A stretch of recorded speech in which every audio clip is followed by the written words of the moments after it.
আসসালামু আলাইকুম। আজকে আমি দেখাবো ছোট বাচ্চাদের ফতুয়া এবং প্যান্ট। আমার ভাবির জামা কেটে অনেকগুলো কাপড় বেঁচে গিয়েছিল, সেগুলো দিয়ে আজকে আমি আমার ভাইয়ের ছোট ছেলের জন্য ফতুয়া তৈরি করব।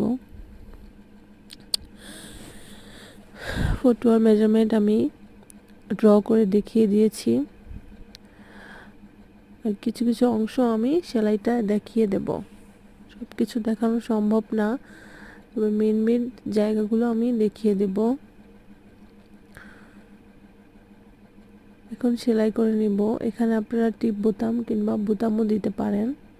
বোতাম ঘরের জন্য আমি এক্সট্রা 1 ইঞ্চি কাপড় সামনের দিক দিয়ে বেশি রেখেছিলাম, এটা ফোল্ড করে নেব এখন।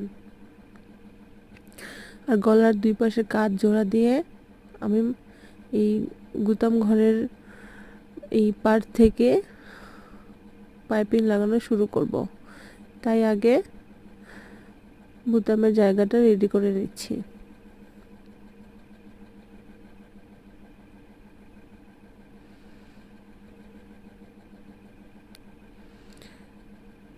এখন রেডি করা হয়ে গেল, এখন আমি পাইপিংটা রেডি করব।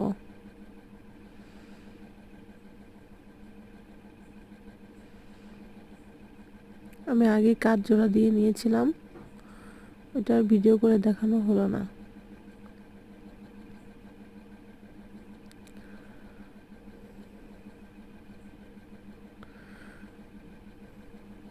পাইপিংটা আমি সামনের দিক দিয়ে একটু ফোল্ড করে সুন্দর করে একটু বাড়তি রেখে পাইপিংটা সামনের দিকে ফোল্ড করব, তারপরে পাইপিংটা লাগাবো। এতে করে কাঁচা মাথাটা আর দেখা যাবে না। দেখুন,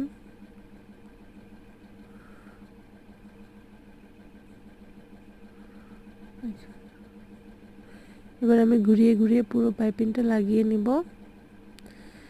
ঠিক গলায় যেভাবে লাগাচ্ছি হাতেও ঠিক তেমন করে লাগিয়ে নেব।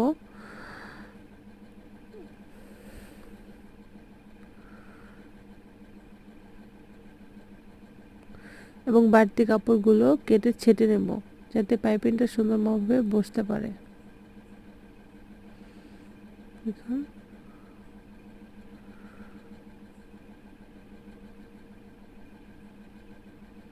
এভাবে করে আমি জামা প্যান্টের সেলানো দেখাতে পারলাম না, এভাবে করে আমি রেডি করে নিচ্ছি।